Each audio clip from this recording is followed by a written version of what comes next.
Assalamualaikum warahmatullahi wabarakatuh. Mengenai tokoh penyebaran Islam di Nusantara, khususnya di daerah Jawa, ada sosok penting dan fundamental di balik lahirnya para tokoh bangsa, yakni Kiai Hasan Besari, seorang ulama besar yang berasal dari pesantren bersejarah yang ada di Desa Tegalsari, Kecamatan Jetis, Kabupaten Ponorogo.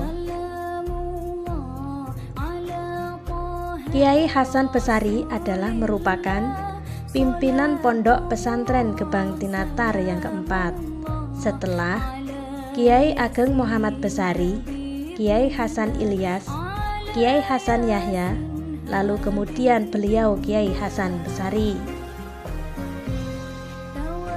Masyarakat umum terkadang masih bingung dan rancu dalam membedakan antara Kiai Ageng Muhammad Besari dan Kiai Hasan Besari. Sesungguhnya lah Kiai Hasan Besari merupakan cucu dari Kiai Ageng Muhammad Besari, sang pendiri Pondok Pesantren Gebang Tinatar, Tegalsari Jetis, Ponorogo. Kedua kakek dan cucu ini memang ulama besar, yang tentu saja pengaruhnya sangat luar biasa. Dan jasanya pun juga tak terhingga. Seperti halnya pada saat Istana Kartasura diambil alih kekuasaannya oleh Sunan Kuning atau Raden Mas Garendi dari kekuasaan Pakubuwono II. Atas bantuan Kiai Ageng Muhammad Besarilah, Istana Kartasura dapat dikuasai kembali oleh Pakubuwono II. Dan sejak itulah status Desa Tegalsari menjadi Desa Perdikan atau desa yang dibebaskan dari pembayaran pajak. Nama lengkap Kiai Hasan Besari adalah Kanjeng Kiai Bagus Hasan Besari. Beliau lahir pada tahun 1729 Masehi. Kiai Hasan Besari merupakan putra kedua dari Kiai Muhammad Ilyas bin Kiai Ageng Muhammad Besari.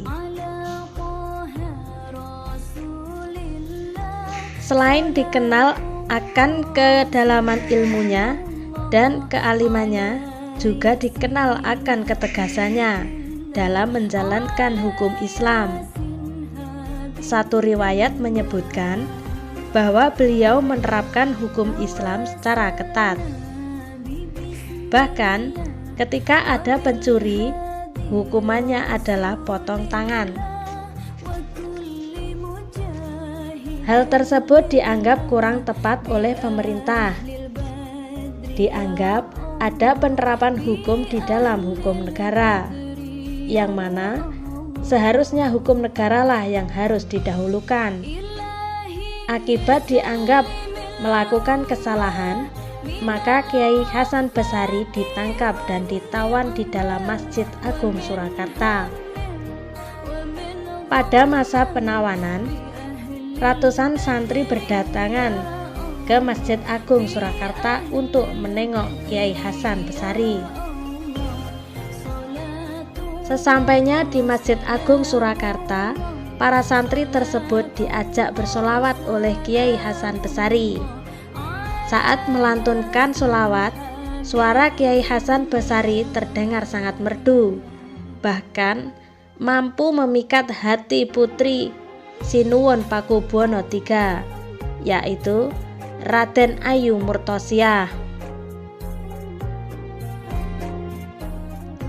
Atas ketertarikan putri dari Sinuwun Pakubuwono III kepada Kiai Hasan Besari, akhirnya Kiai Hasan Besari dibebaskan dari tawanan, dan terjadilah pernikahan antara Kiai Hasan Besari dan Raden Ayu Murtosia.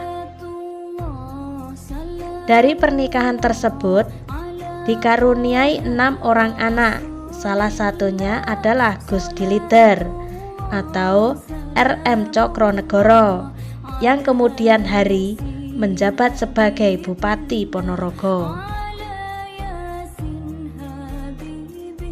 Setelah dibebaskan, Kiai Hasan Besari kembali ke Tegalsari dan melanjutkan untuk mengajar di pesantren.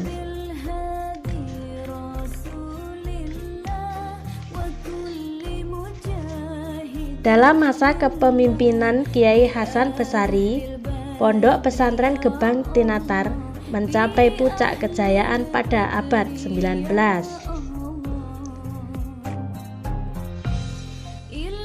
Konon, menurut sebuah riwayat, santri yang belajar ilmu agama di pesantren Gebang Tinatar mencapai kurang lebih 3.000 orang yang berasal dari berbagai wilayah di penjuru Nusantara. Dari pesantren Gebang Tinatar Tegalsari Jetis Ponorogo inilah terlahir para tokoh-tokoh hebat sekaligus sosok pendiri bangsa. Bahkan hampir seluruh pesantren di tanah Jawa ini masih memiliki hubungan sejarah dengan pesantren legendaris yang berdiri di abad 18 Masehi ini, yang terletak di sebelah selatan Kabupaten Ponorogo.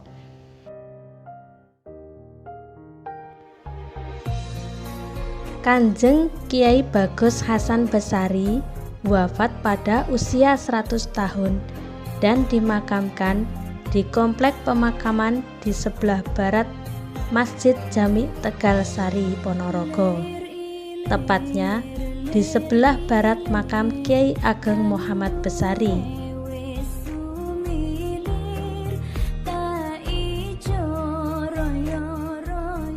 Sampai saat ini, makam beliau Kiai Ageng Muhammad Besari dan Kiai Hasan Besari masih ramai dikunjungi para peziarah yang datang dari berbagai daerah, terutama pada malam Jumat.